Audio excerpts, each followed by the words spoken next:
Hi, I'm Carolina. I'm Amanda. Welcome to the Booty Babble podcast. Today we've got a very, very special guest. His name is Michael DeFrancisco. He's my meditation teacher and has been teaching meditation for 50 years. Wow. 50 years. I think. I'm pretty sure it's 50. Let's go with 50. He's my meditation teacher as well, and he's taught my father and friends, and it's like no matter who you are or what you're into, going to see Michael about meditation is always works out. He the real deal. Best. Yeah, it is the real deal. And it's not very, it's very simple. His techniques are very simple and anyone can do it. And we are so excited to ask him all the things. Welcome, Michael. Thank you very much. We're so happy to have you here. I'm happy to be here. We both love you so much. I both love you so much too. It's just a big love fest. Yes, I'm down. So we're excited to talk about meditation. Sure. We think that you know the most out of anyone that we know. That's for sure. Let's talk a little bit about your meditation journey. It spans over 50 years, Carolina's claiming. Is that right? 1972. 1972. So 50, yeah, 50, that is over 50 years. 53 years, yeah. I was right. You were right. You're always right. What drew you to meditation in the first place, and how has your relationship with it evolved over the years? Well, for me, when people hear my story, I hear a lot of this fate, destiny kind of thing in their comments, because the nature of how all this started for me was, in my language, very serendipitous. But I didn't notice that serendipity. It wasn't like I was going during this introduction into this world. I wasn't consciously saying, ooh, this is serendipity. I didn't even know what the word meant, or I probably never even used it. But to answer the question really favorably, I would include the word serendipity as a way for someone listening to see that some things happened that I did not plan.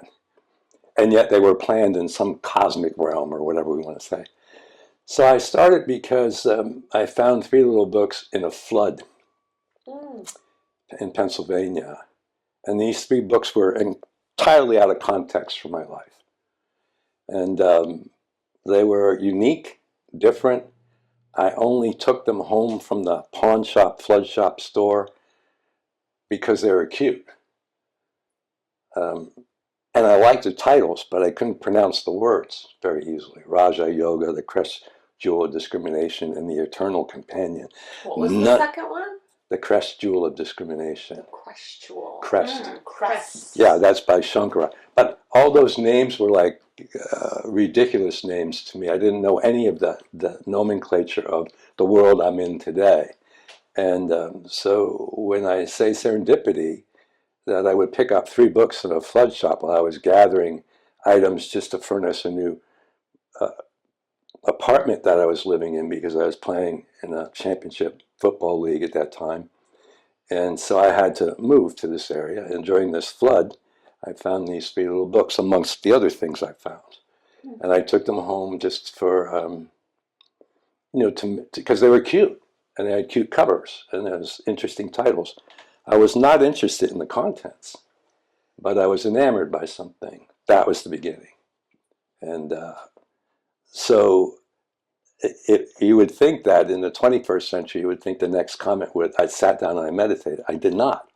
I spent 6 months moving the books around on a mantelpiece shelf, just design, like a design feature.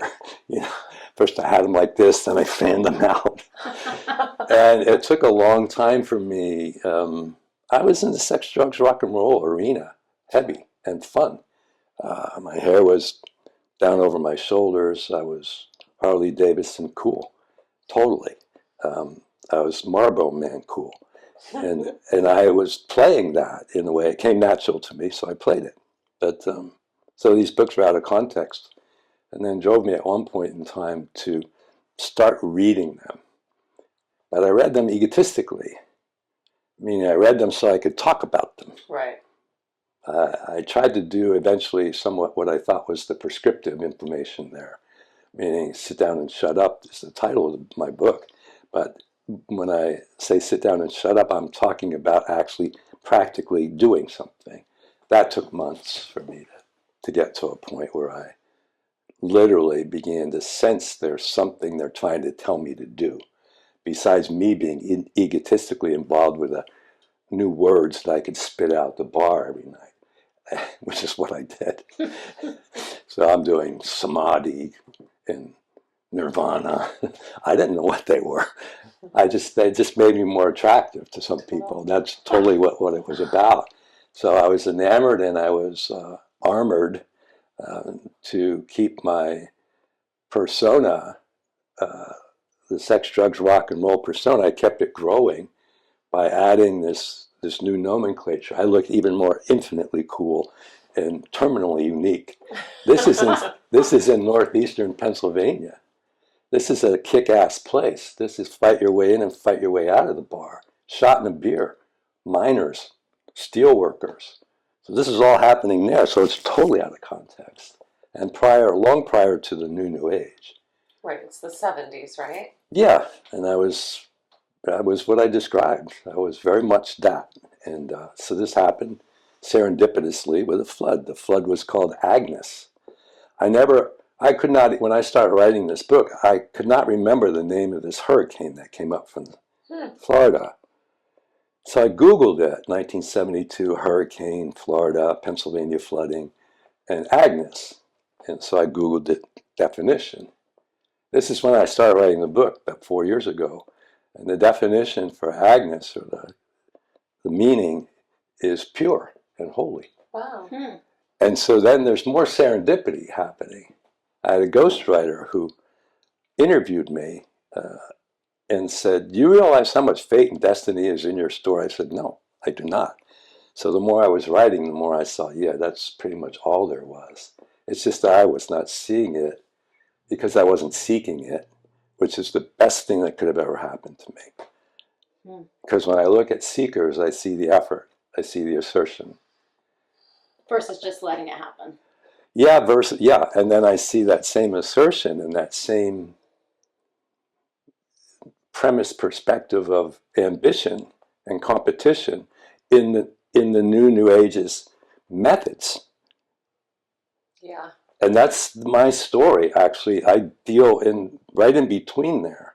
So when I'm describing how I got started, you can see it was relatively, I'll use a word that I use a lot, innocent. I was not seeking.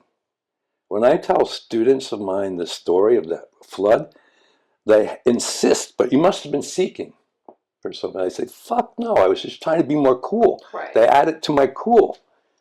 That was it. And so I think my beginning, now that I've written more, is fanciful to me in a good way. Yeah. So I think the serendipity component of how I got started is what I just talked about, if that helps. I love it. Yeah. So when did you actually, I feel like you met Maharishi Mahesh, right? Or Yeah, Mahesh, is that his name? yeah. Maharishi Mahesh Yogi. Mahesh Yogi. Yeah, I did. And you studied with him. Yeah, and that was in Switzerland, actually a 6-month course. Maybe you can explain who he is and Yeah. what he created. Yeah, I'll link it to this, because in 72 I started this, with these books and had some prescriptive thing. The prescription in these books seemed to say to me, sit down and concentrate, focus the mind.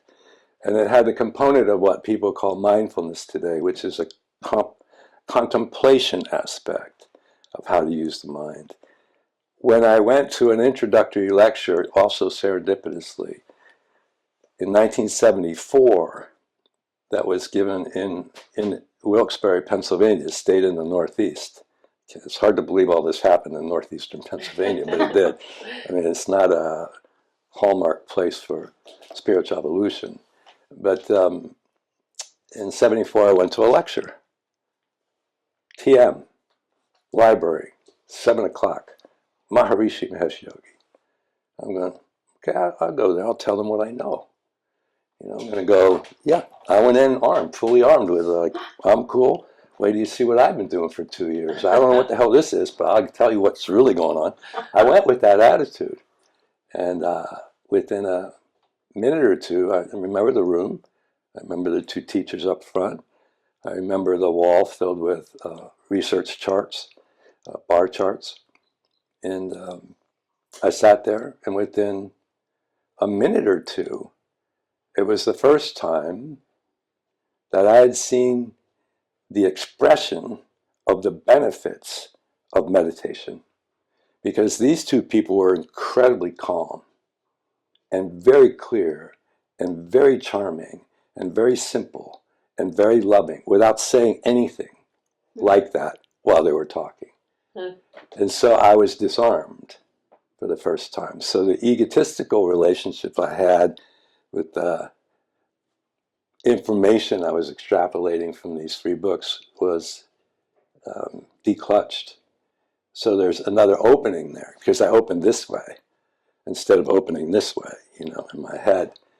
And it was just because of their charm. And I saw the living expression of what could be expressed as the benefits of meditating. The calm, the relaxed, the clear, the loving nature, all spontaneously, within a minute. And then I just listened, and it was a no-brainer.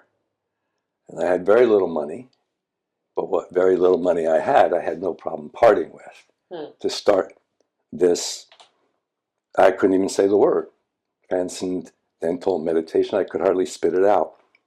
And I started 2 weeks later. And that was the beginning of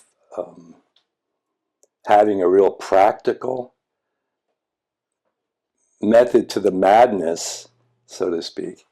And then in a gradual way, as I hung around more to the brick and mortar place, got to know the teachers more, I began to see a kind of a progression that I was participating with that was going to lead me to becoming a teacher. And that all was, it just was like downhill. It was all no-brainer stuff. It was for the first time I felt like there was some purposefulness that I was a speech pathologist. Went to college. I had a couple of degrees and all that, but I was never purposeful in a way like I was when I went on teacher training. So Maharishi was there, and that's how I began to spend time with him in 1974. Not a lot of time, because you don't need a lot of time.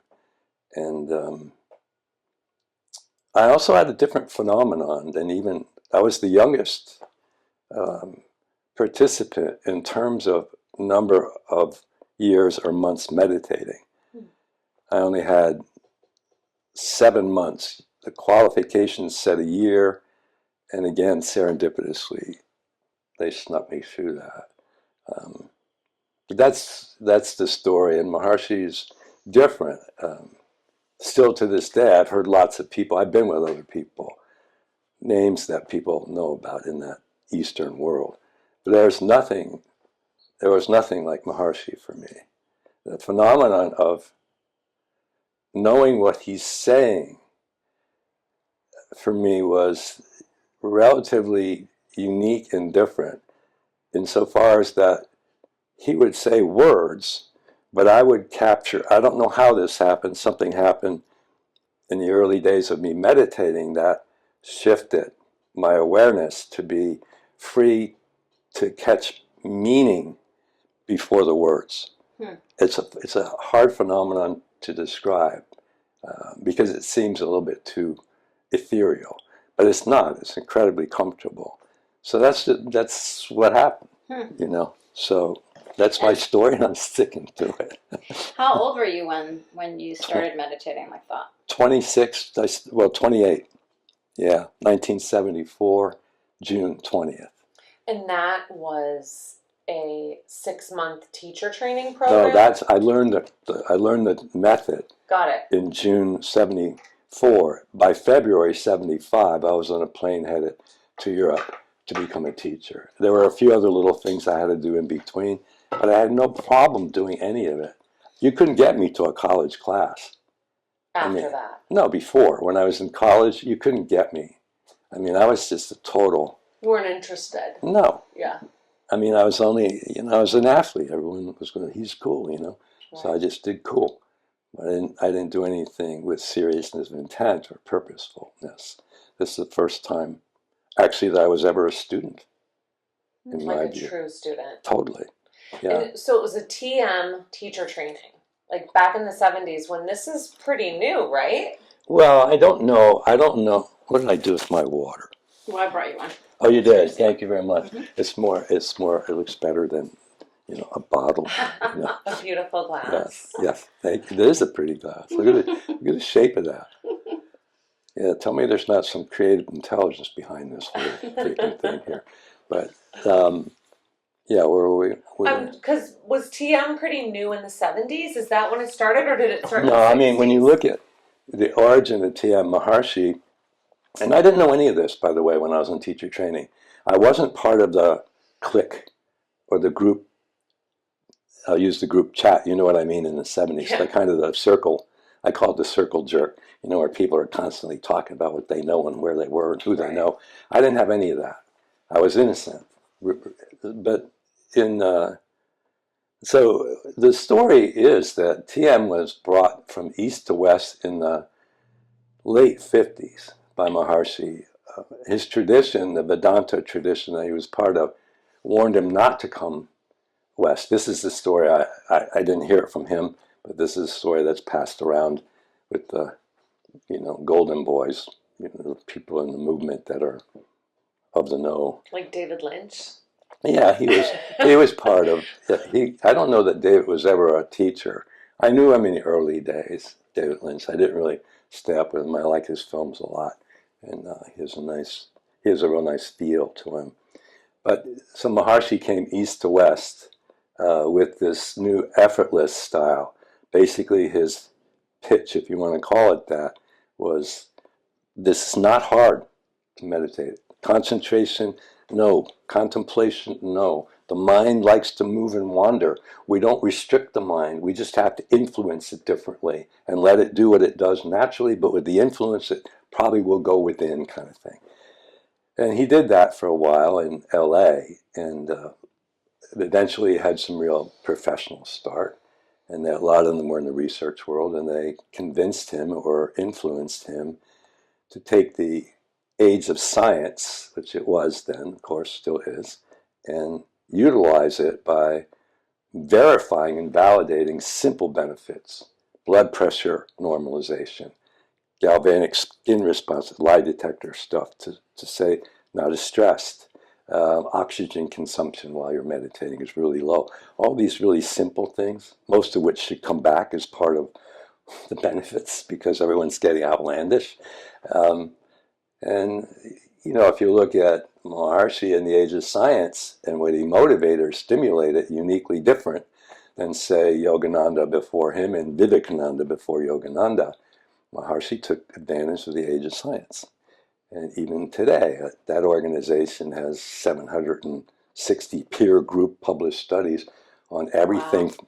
Yeah. TM does? Yeah. They're the only one that's verified. You hear people say, your meditation creates these benefits. And I always laugh at that kind of statement. I'm going, what meditation? It's sort of like saying software is a great thing. What software? Yeah. If you have accounting software, then it's going to do accounting. So meditation has become homogenized into it'll eliminate stress. Yeah, if you have this quieter state in the body and this expanded state of the mind. So Maharishi utilized the age of science. That was his brilliance, in my view, in terms of ambassador east to west. Yogananda had a different way to appeal to the West. Vivekananda a different way. But Maharishi was the age of science guy. So that, in my view, personally, I certainly used that when I would give talks and whatnot, but I was more, even more practical. That's why you hear me say, sit down and shut up. I'm saying that to everyone. Yeah. because this is not the commitment, but the logic even, is that when you're just doing this, talking about stuff conceptually and or doing daily routine, trying to keep up with life, and we constantly see the breakdown, no matter what the New Age is saying is the new best evangelical thing to do, take this, do this, do this, do this, do this, and you get this enormous, in my language, spiritual boutique mall, and it's just a market. It's very true. It's a marketing frenzy. It's almost a marketplace, like a huge, crazy marketplace. Yeah, and even I get on it pretty heavy in the book. I don't hold anything back, but this certificate process is really strange too, because that's just production consumption. It's just building into the normal economic model of societies. Not just Western, they're all taking on production consumption. And it looks like the norm for progress. And you could establish it as the norm for progress if you wish. But I would say, how great is progress like that if the individual nervous system and the collective nervous systems are suffering with increased anxiety, increased depression? And if you look downstream to younger people, it's worse. Yes, it's not only is it worse, it's heartbreaking. Personally, for me, it pisses me off. It really does. Yeah. Because they're just, if you've heard me say, to parents especially, I said, look, you have a 10-year-old, that's 120 fucking months on the planet. 120 months. And he's worried about what he's going to be. Where is he going to go to school? If I get an A, if somebody likes me or doesn't like me. Then you add to that the social connectivity, or whatever we call it, and you get enormous amounts of pressure. Mm-hmm. And I think that's troubling for me personally, because I absolutely love kids. I find them, because there's a quality of innocence, and that gets wiped away, which is part of the process of becoming human. I'm pontificating now, I'm sorry. But that's the norm. We leave the innocence to become human, and then we struggle with this contraption because we utilize intellect. And we don't know there's another field that gives us the freedom to be free from our personal story self, which is the evolutionary part of the conversation.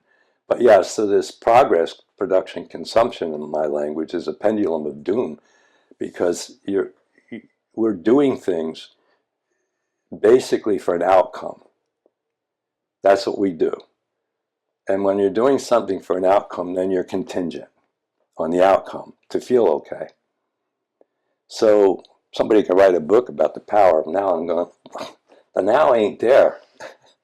It's all over the damn place. It's an omnipresent feature, but nobody has structured it in their awareness because they're in production consumption model. Mm-hmm.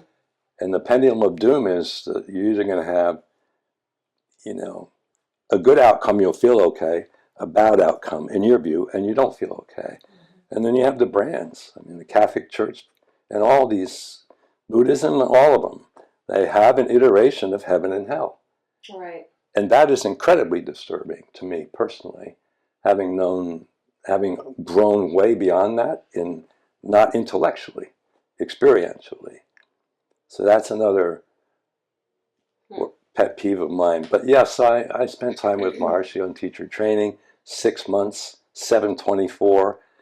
There were some challenging moments. I write really funny about it in the book, but by and large, I was in a place, that's hard to describe. It's a place I knew I was in, but you don't know it until you come back from it. Yeah. And you're looking at the nature of the commotion of, for me, New York City. I came back to New York City, but and you feel the stillness, because you don't feel it when you're just consistently still. But those courses were delicious, and they were they had an academic aspect to them, because you had to learn to teach, which is not an easy thing. it looks easy, but it's not. Anyway, so yeah, that was my move into TM, and another 8 years later, I divorced all that. Then I just became my own person. Michael style. But it sounds like, I mean, once you found meditation, like you never wavered from it. Like you just stayed with it all this time, right? Yeah, I mean, yeah, I went back to sex, drugs, rock and roll in the 80s. Here in this town, I was... Well, it's the 80s, you have to. It's required. Well, I mean, I had so many little defaults, but I always meditated. So you never, plateaued or lost No, track of what you were doing. So you always connected. Yeah, I think there's a piece where you can almost feel that the craving energy for the old style of functioning can take over. But you also know I was dumb enough, or thick-headed enough, or wise enough, however somebody wants to look at it, to meditate no matter what the condition I was in. And why do you think that is? Do you think it's because you had a taste of what it was like to always be even? Well, it's more than even. I mean, it's hard to describe, and I'll read a quote to you at some point to describe this. But I knew how to rescue myself from the damages. So those are rescue meditations for me in the 80s. Okay. But I knew not to divorce myself from it and say, oh, the hell with that, that's over, I'm going to just power my way, that's what I'm doing, maybe I'll come back to that. So I could rescue myself. It wasn't the same direct experience that I would normally have, but somehow I knew that intuitively that this was the best, one of the best things I would do during the day, still, no matter what it was subjectively, and it was much different than other meditation experiences. And that went on for a good 4 years. Yeah, I mean, you can be doing all sorts of things. Like, just because you meditate every day doesn't mean you're like this perfect person. Like, I think people get confused about that. Like, that meditation is only a path to like transcending their day-to-day life, where you can have a day-to-day life and still meditate.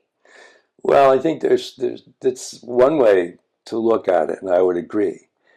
But again, for me, I can't hold anything back.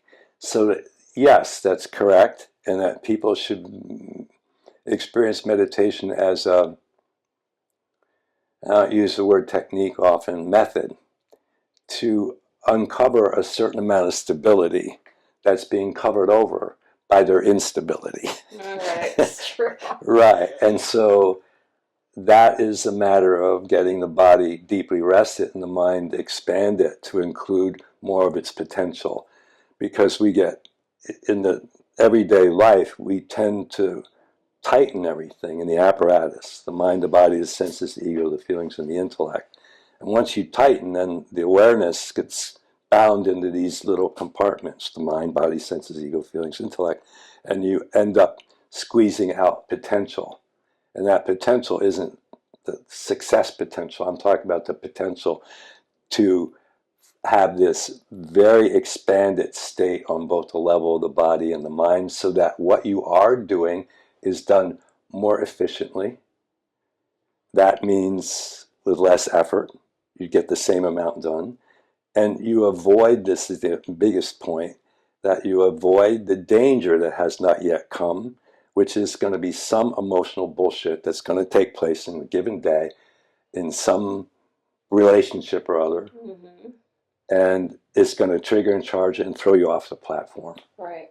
And so you want to meditate so the stability grows, so that you don't default into that stress response world. If I used science or physiology, the stress adaptation response would get so great that what normally would have triggered you into a stressful, catastrophic biochemistry that you had to reorganize it in 2 hours or 10 days, or you'd have it for a month or a decade for that matter, that begins to change, and the reflection of the incident can't tilt you. I call it pinball architecture. Pinball. Like a pinball machine. We can get like a pinball machine. Just easily triggered and yeah, and then we tilt. Right. Then we put another quarter in the machine and play all over again. That's when I say, sit down and shut up. I think I've been pinballing. Everybody is. Well, and so you're tuning your nervous system in a way. Well, I mean, without getting too esoteric, yeah, actually what's happening, you're offering an aspect of the wakefulness that's been hidden. So if I were to use the word divine and take out the God word, that man killed God a long time ago, so that's not a good word. But divine, using it as a part of a nature of the being, that lies dormant, it's hidden, hence the kinds of words and poems that are used, the hidden splendor, that kind of stuff. Or a Rumi poem, beyond the rightness and wrongness of things, there's a place, let's meet there. He's not talking about a meadow. Nice. He's talking about a state in which you're free from right and wrong, which means you're free from your personal story. Because your personal story is always deciding the premise and perspective of right or wrong. It's a terrorist. It is a terrorist. No, the individual personalities of freaking terrorists. They'll terrorize the hell out of you, others. And everybody. Yeah, and then we're blackmailers. we sell guilt.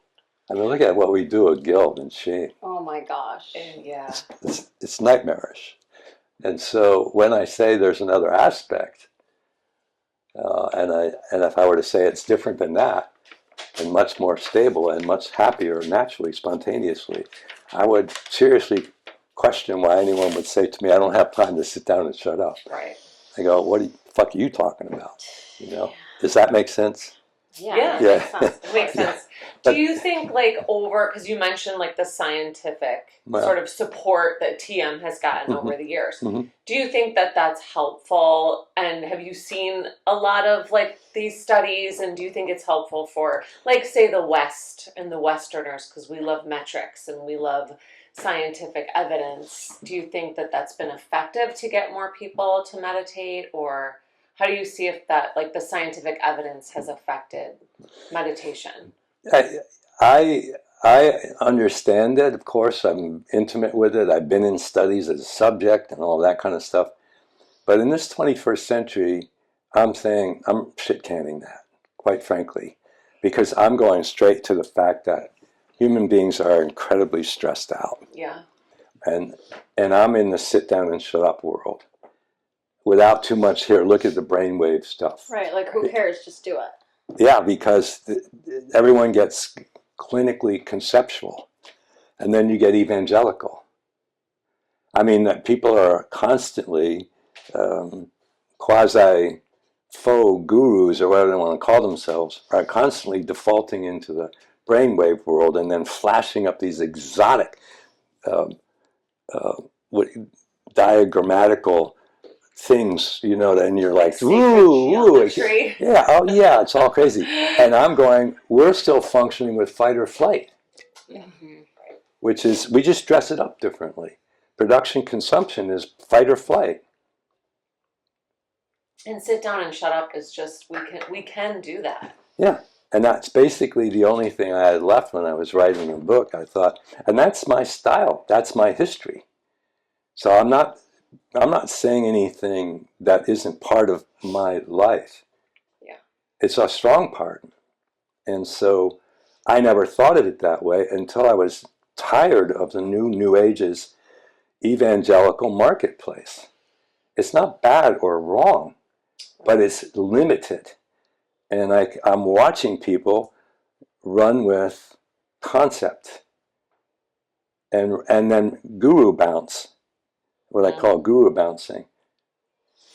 So many good terms you have, Michael. We need a glossary. Yeah, but that's what happens, and everyone gets evangelical, and everyone likes to get a quick fix for a few moments, and there's no evolutionary progression. So that's why we stay in fight or flight. But that's a very prehistoric response, but yet it's still happening today. It's a black plague. We haven't doused it. It hasn't. It just looks different. We have different wardrobes now. We have what we call progress. But look at mankind. Still dis-ease and disease. If you ask me, is that reasonable? I'm going, no, it's not. It's not reasonable. I mean, I can couch it so many different ways. I mean, why would you miss a fourth state of consciousness if it's available? You do three. What are the three? Waking, dreaming, sleeping. Waking, dreaming, sleeping. Yeah, those are three distinct states that your awareness goes into based on you cooperating with the impulse that the nervous system is throwing up to you. For example, I'm getting tired. So you go, oh, I'm headed for the sleep state. You actually cooperate with that impulse. You have a ritual. Brush the teeth, get the book, lights out, whatever it is. Pajamas, etc.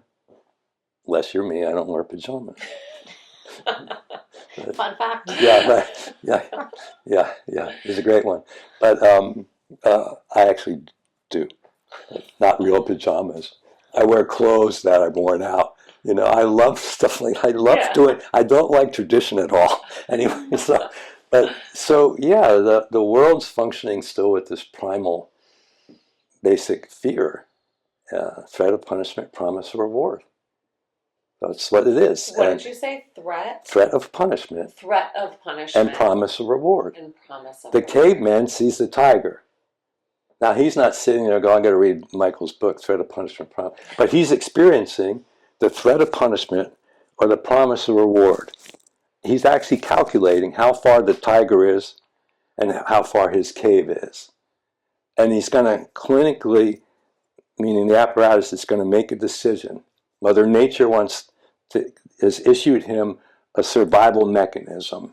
So much so that if he decides he has to fight the tiger, he'll get superhuman strength. Mm-hmm. The blood will rush to the heart. So if the tiger cuts off his arm, he won't bleed to death. I mean, all this is miraculously structured for survival and evolution. It's really raw at that stage. Right. So, and the other obviously is if he runs, he'll be faster and he'll dive stronger into the cave and he'll be safe. So he's standing there with a threat of punishment, promise, or reward. Well, fast forward how many millions of years and look at a guy that's looking for a promotion in a company. And if I looked at his biochemistry, during the time he decided that if I get this, I'm going to be good. If I don't get it, I'm not going to be good. Failure. And all you're going to see is a fight or flight response. You're going to see his apparatus constantly be organized to deal with this building perspective. It's only a perspective at this point. Mm-hmm. And he is going to, if he gets the promotion, he's happy. Maybe he goes and celebrates. If he doesn't get the promotion, he's unhappy. Then he goes and bitches at somebody or something and, you know, judges and condemns some other aspect of life, even in his own family. And you end up with a pendulum of doom, because if you cannot get out of that, you can't evolve. Mm-hmm. You just dress it up differently. So that's what I see in the everyday life. I see the progress. I see all that. I see the books. I see the bullet points. I see the TED Talks. I'm going, oh, fuck, you got to sit down and shut up. Right. It's like more noise. It's more self-help in a certain way. When the self just needs to be uncovered, it doesn't need any help. It's already baked in, this evolutionary possibility, but one has to do something to uncover that, not conceptually, directly. So that's I don't know where we got on that, but that's my view, but my view is based on my own evolution. Yeah. Not on anybody else's, not on anybody. I don't follow and I don't lead. And I don't have any questions anymore. I know that sounds arrogant, but I don't have any questions. So with your long-term meditators, I'm sure you have a couple of those. Yeah. What have you noticed besides stress reduction? Yeah, this is great. Unexpected benefits of long-term meditators. Yeah, they're actually expected benefits in a way. but I don't. I've been lucky too in the way. Excuse me, in the way that I function, because I don't often share my own personal experiences that I had during meditation. I do now because of the book. But I didn't when I taught, because I never wanted to set someone up for an anticipation, because then the innocence is gone. Right. So if you were to ask me about long-term meditators, so I have one that's 17 years with me. She's a woodworker. She builds furniture. She came to me with, this is a true story. She came to me and I said, well, she was referred to me and I said, what's the main issue? How I did in a discussion I had with her. And she said, I have road rage. And I laughed, you know, just like you guys are going, well, what do you mean you give someone the finger? She said, no, road rage. And I go, oh, you mean you beep the horn and yell, fuck you? She goes, no, road rage. And I could see her getting outraged with me, not getting it. And she said, no, I'll stop someone, get my tire iron out of the car, and I'll threaten I'll bash the fucking windshield if you drive in front of me like that again, asshole. And I'm like, oh, well, that's road rage, I guess. Now that's road rage. Yeah, she's got it. So she started with me 17 years ago. I'll give you intervals, because I remember these things. I never said anything to her other than teach her. She meditated with me a lot. She came to some group meditations I did. She's very quiet and very simple. So at one group meditation, somehow she was introduced as the longest meditator in the room or something like that. It wasn't out of me, it was out of the group discussion after a meditation. And then someone asked her, why did you start to begin with? And she said, I had anger issues. And they're looking at her, and she's got these rosy cheeks and this little bliss flowing out of her, and she's totally charming. And they go, oh, anger issues? What kind of anger issues? And they're pressing her, and she doesn't want to say, you know. And finally, it comes to road rage, and they all laugh. Everybody in the room laughed. That's not possible laugh, you know. That's like, you know. And she goes, no, I had road rage. And the next question was, do you still get angry? And she goes, oh, yeah. Oh, yeah. And they said, what is that like? She said, you know, I see it coming. It lasts for 15 seconds, 20 seconds. And then this other me that's there most of the time just overshadows it. It's like the sun just comes out. Like a cloud came over, the sun is there. The cloud went away, the sun is back. And so if I take it further, that might have been in her 10th year, I can take it to a most recent retreat. And I was giving a talk which is relatively abstract in a way, but not in terms of experiencers. I was talking about the 50-50 mark, which is going to answer another question simultaneously, I think. But the 50-50 mark comes when you have the individual self, which is the personal story self, and the divine self just about the same level. It's hard. I can describe this, but again, I would say that I rarely belabor these kind of things because everyone's going to look for something. Right. And I tend to want to keep the innocence because it's the way it happened for me. And I discovered it myself. So you feel the 50-50 and you can feel it, where there's almost like an even amount of both. And you could sense that this one, the personal story, is becoming the fraud. Where you go, that's not really me. I just default there because I want other people to see that. And I'm not quite confident that if other people saw this, I'd be the same person or whatever it is that you're thinking. And I was talking about this. And I actually got to a point in the discussion where I thought, okay, I've overloaded these guys now. I got to pull back and get back into a practical discussion. And I was just pulling back and Peggy goes. And I said, yeah, what do you got? And she said, do you remember the phone call we had? And I knew exactly what she was talking about. And it was about 3 years ago, maybe 4. And she said, I said, yeah. I let her describe it. She called me and she said, I feel happy all the time, and I can't stop it from being there. And I'm wondering, you know. And she said, also, I'm starting to witness, which is a whole other phenomenon in the elevated states of consciousness, more in the cosmic consciousness, which is a discussion I rarely have, but I opened it up a little bit here. But she said, I just feel the happiness. And she said, it's coming from inside out. There's no other reason for it. And that's the permanency of happiness, Right. that once it comes inside out. And I said to her, so you feel like you're living from it, not for it? And she goes, yeah. I said, how often?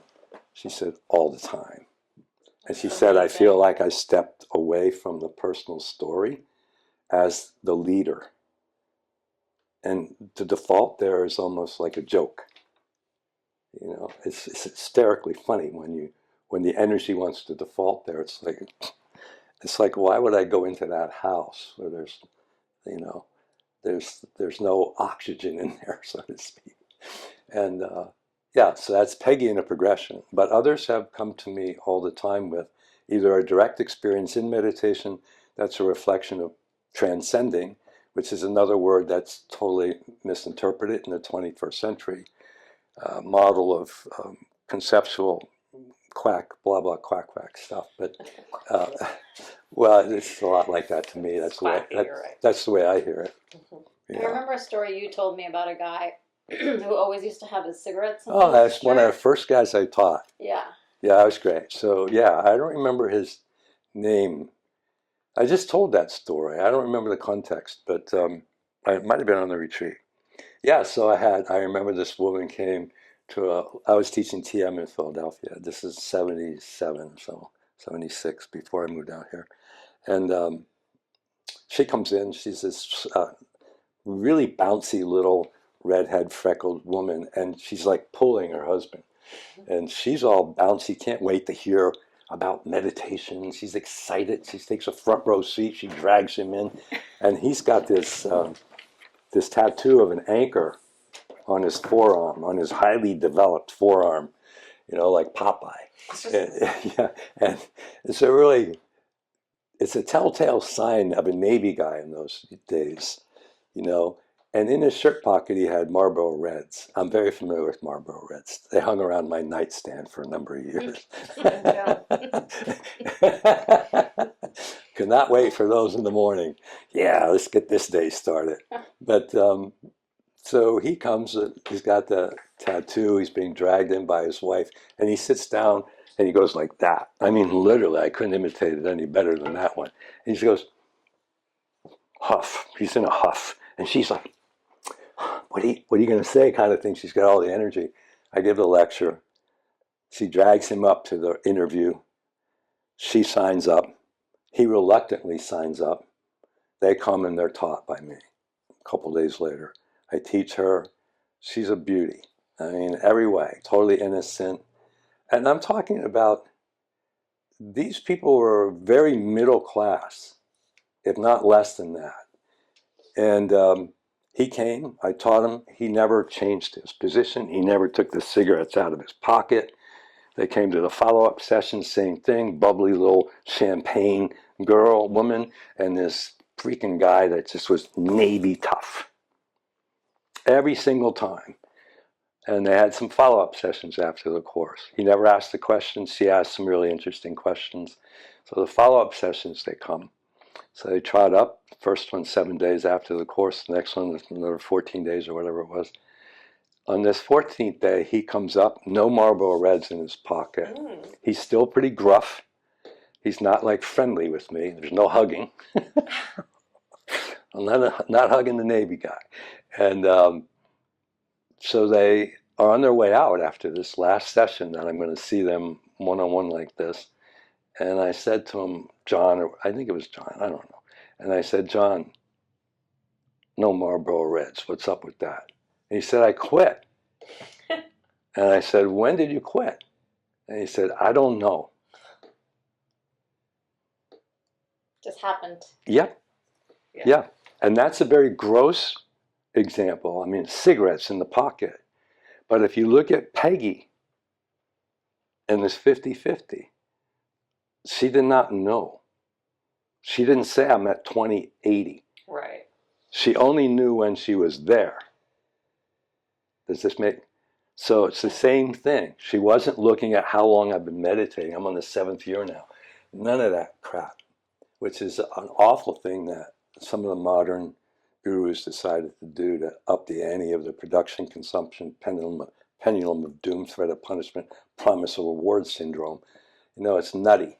Is to say how long you've been Yeah, doing or something? or say in 7 years you'll be enlightened. Oh, God, Oh, yeah. they say that? Is that a thing? There's some people that do that, Oh. and that's insanity. Man, my 7 years was up a long time ago. See, I'm behind. Yeah. But no, that's really interesting. Do you ever feel like there's a synergy between meditation and like the physical practice of yoga, or even like strength training? Like All of it. Yeah. I mean, my history is I was an athlete. I Right. never stopped being an athlete. I was in gyms even after I played football and I had a extended career. I was paid to play. So that stuff was in me deep Right. ever since I survived as a little kid using sports to survive the abuse that I was experiencing. But so for me, I never stopped. And I always recognized if I ever were to make a comparative analysis with me and all these courses, let's say teacher training, even teachers I taught with in TM centers in my day, or longer courses of advanced stuff, which all I've done, and I were to compare myself to the others in terms of what my habituate habits were that were different, the number one thing was how athletic I was. And so I had no problem combining. My initial yoga practice was all part of those courses, by the way. Like they wanted you to stretch. Well, they had yoga. We had yoga in like '74. Before you sit down. Yeah, and so it was maybe 10 minutes of asanas, maybe more than that, 10 or 12 asanas, all the simple ones. That was available to kind of homogenize the nervous system to offer a deeper experience of meditation. Yeah. So the ratio was 20/80. Today, when you look at the ratio of the word yoga, it's 80/10. It's 99. I was going to say Yeah. 99-1-2. Yeah, right. Or So 100. right, and I mean the pure definition and the real definition of yoga is yoked to the divine. And that's a matter of wakefulness. It's not a matter of the body. The body plays a role in offering the opportunity for these experiences of the transcendent nature of the wakefulness, which is going beyond the relative aspects of wakefulness. There is no thought. There is certainly no speech. There is no body. There is no apparatus when you're in the transcendent. That's transcending. So if I say all that and people go out and say I'm going to sit down and not be the body, then you're pretty well fucked. It ain't happening. Yeah, because it's right. So this is why I almost use sit down and shut up as a really snarky way to say, forget about the premises, perspectives, the books you read. Don't even read anything anymore. Just do what I teach you consistently. And if you look at, and both of you have been taught, if you look at, you sense the nature of the effortlessness and the innocence, not trying.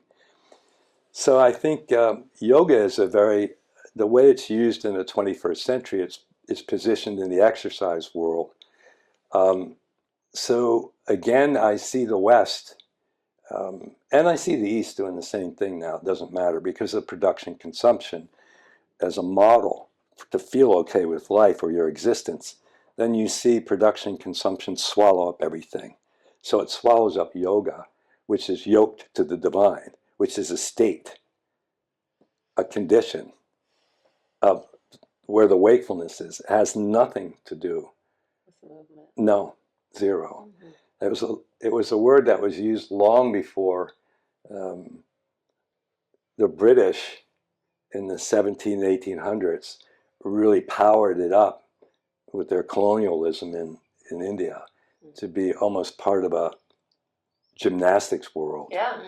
And so if you look at the word appearing, say, in the Upanishads, or maybe the Vedas, certainly probably in the Bhagavad Gita, which is part of the Upanishads, but you see the word only referenced in terms of State. transcending the normal wakefulness that's tied up in the apparatus. And eventually, you don't extrapolate it out. You uncover it in its full value. And when you do, there is no apparatus or contraption, is the way I describe it. This thing. This is a tuning fork and a reflector. That's cool. I like that. Yeah, that's what it is. But the nature of dealing with vibrations and frequencies and those kind of things has got a real value. But I would be hard-pressed to say that many of the things that are offered in the 21st century Cirque du Soleil of spiritual blah blah is won't move the awareness to the transcendent. And if it did, and it was a one-off, then that's not evolution. Right. I had my first experience in 1974. So if you ask me, oh, you were awakened, I'm like, are you kidding me? By the time I hit the third step from the room I was in, I was already going, are we getting high tonight? Right. What are we doing tonight? Where are we going? You know, what's going on? Who's got the stuff? You know. Right. No, I mean, yeah.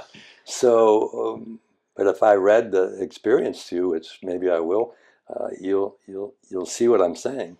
But like it's fleeting. yeah, well, it's an eye opener. I mean, it should be looked at like an opening salvo. I did eventually see it that way, but I never tried to replicate it. It's just the other thing.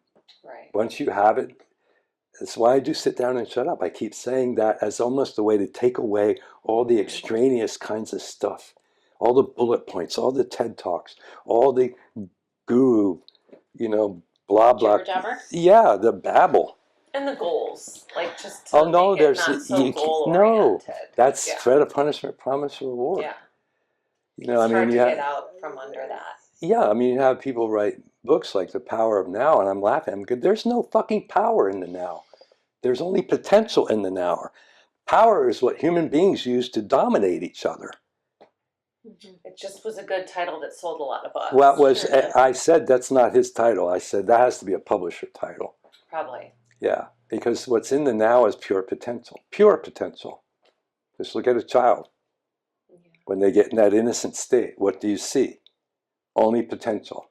You're going to actually see it operating because they don't have a premise. They don't have a perspective. They don't know what the flower is. They don't even know why they're drawn to it. They don't have a word for it. All you see is the potential. And what does a parent say about that stage they see their kids in? They love it. Yeah. That's what happens in enlightenment. You get this massive amount of innocence around each day. It doesn't leave. The excitement in the diverse presentation of creation, especially on planet Earth, is so freaking magical. And we forget that. Yeah, we sure do. Yeah. Because of threat of punishment, promise, reward. Go ahead, sorry. So I found you through a client, I think, many, many years ago, before I even had my son London, and London's 15 now. Or no, I met you right when I had London, because I had just moved back to San Diego, and I had broken up with my son's dad, and so there was a lot of chaos in my life, a lot of stress. But who referred you? Maybe Moshkan? Oh, Moshkan. Yeah, so one of my clients referred me to you, and I remember, going to your house to meditate. Yeah. And the peace I felt when I walked in was, you could feel it, right?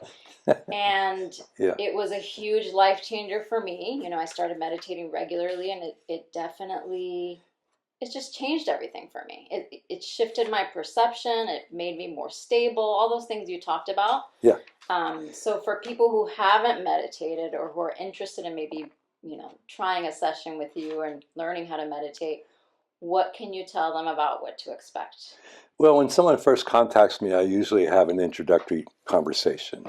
That's prior to starting anything, because I want to know a little bit more about them and also what they feel they want to get from meditation, or what issues they have, that kind of thing. And so it's kind of a conversation that fetters out what might be the issue and then the value of meditating to that particular issue. But I also explain that this is holistic. I mean, any aspect of you is going to get the benefit. Yeah. If a person comes to me with a crisis management issue, fine. If a person comes to me with an evolutionary desire, fine. Either way, what I teach will benefit that person. So that's the conversation initially. If someone says they'd like to start meditation, then I give them the 5-session package, so to speak. The word package rarely comes out of my mouth, but I just said it. Bundle. Pardon? Bundle. People use that word a lot too. But if you want platinum, you got to wait till I'm in the best state. Cost you. But so I have 5 sessions. There's 3 consecutive days, an hour and a half. They learn, they stabilize, and they integrate. The thing that's important for my teaching is that it's easy to do, and it's easy to learn. It's effective immediately, right away. Because all it is the teaching that I have will automatically allow the nervous system to come into that state that's already there. I don't give anybody anything. So the thing about the effortlessness takes a whole different, it creates a different perspective than is the norm, where people think they have to sit in lotus, they have to be in prana kriya 1, they have to have a rigidity, they have to have a practice, they have to try, they have to get better at it. All that stuff is bullshit. Mm-hmm. Once you have a practice, you have an assertion. Once you have assertion, the mind is going to be conflicted. So it's not free. Right. So in essence, they have these 3 sessions, they leave. The important thing is that they'll be meditating on their own in between those sessions, hence the self-sufficient aspect. I teach for someone to be self-sufficient with it. I don't teach them to get to a point to have to come back to me again. Right. They do, maybe for mentoring, but when I teach the course, it's self-sufficient. They have a systematic program of meditation if they want to utilize it the way I prescribe it for them, which will maximize their evolution. So that's the way I teach it. The other 2 sessions are 7 or 10 days apart from each other, and they're just follow-up sessions based on they would have accumulated any number of meditations in some systematic way. I build it into the routine individually, what fits, although it's pretty much the same, similar for everybody, but there are some ways to maximize the value of meditating at certain times in their daily routine. So that's the way they start, and the key is the self-sufficiency part. You got to do it. Well, that they have something they can do without a teacher. Yes. Yes, it's amazing. Yeah. I've also done the 5 sessions, and I love the way it's set up. I think it's extremely effective, and every single person I've sent to you loved it so much, and it really is. It can create a big shift if you want it to, and it's so easy to sit down and shut up. I mean, it's not always easy to make yourself do it, but the actual practice of it, it's not a practice. The actual act of sitting down and shutting up is really impactful. It's not a practice because you don't get better at it. Right. Do you do sessions online or is it all in person? I've taught online. I've taught all over. I've got people on 4 continents, but some I've never met. Actually works out pretty well. The issue with online is the technology component. I have to be. Sometimes. It has once, but the recovery was fun. Nice. Yeah, it was fun. Yeah, it was a fun recovery. But so yeah, I teach online, 1-to-1. I only teach 1-to-1. Yeah, I think it's better that way because it almost felt like therapy, which I really liked. And I don't want to say that word to scare anybody, but I really enjoyed the conversations that we had.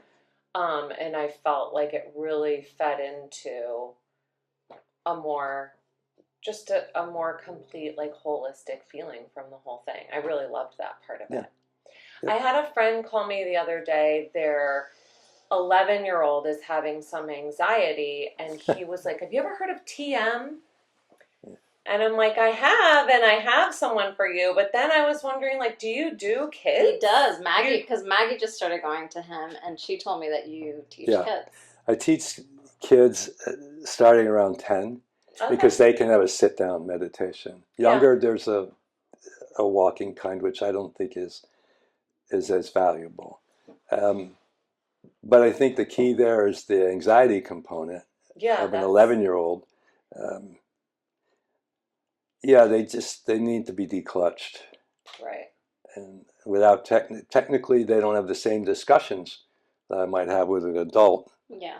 But they have the same technique. And I'm playful about the way. I love kids. I love kids. I think they're the best. I worked with what we call, in my day, handicapped kids because of the speech pathology world. Oh, yeah. But kids as young as 10. And when I feel like we've talked a few times lately, and I love hearing about the book you're writing. And when are we going to get to read it? Close. Sit down and shut up, going from warrior to sage, which is a journey that everyone goes through. Warrior is just human, and sage is the divine aspect. In order to accelerate that evolution, you have to sit down and shut up. That's kind of and it's a memoir piece. It's a fun book. It's sentences from being complete. Wow. I've had publishers look at it. I've had agents look at it. I'm lucky. I have in my database, of course, I have professional editors. I have writers, well-known writers. I have publishers. So I have access to people that I can say, here, take a look at this. Nobody has tried to shift me off my voice. It's a relatively unique voice. It's very, very free beat poetry. It's snarky. Good. I haven't surrendered anything. It's written from my wakefulness, which is very playful and fun and sees around corners really well. So I would think by the end of May, the manuscript is complete. Then the editors get a hold of it, but they won't have to do that much. Because the way we said it, I have a collaborator who's never met me, which is interesting because if you show it to people that have met me, that's one response. If I show it to people that have met me, then it's one kind of response, but she's never met me. And she has and she doesn't meditate. So she has a fascination with it. That's fun. Nice. She loves it. Okay. Yeah. So it's fun. I think it gets published. I think I'll probably self-publish it. I just met with one of my students who's a publisher, and we discussed the whole publishing world. The issue for publishing is platform, because I don't build platform and run a bunch of numbers up in front of people. When they ask me, in the questionnaire, publishers ask me, what's your market? I said, human beings. And they said, well, that's never the answer. right. And then they said, what section of the bookstore? I said, the common sense section. So that's what I would write on. And they're firing you left and right, these publishers. but I mean, really, think about it. We're not evolving. That's all I'm saying. Yeah. We're dressing up the evolution differently.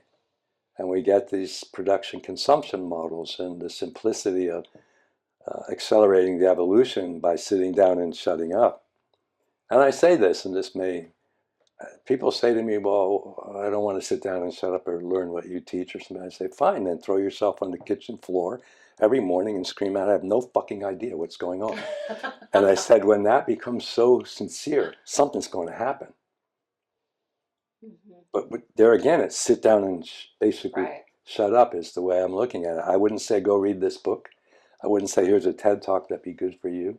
It's not that they don't have value, but people are asking to be declutched from their personal story stress response syndrome. Yeah. And you can't do it by reading. No. Or talking in a group. Yeah. You can have an experience. Yeah, you have to uncover, enliven, and expand the hidden splendor.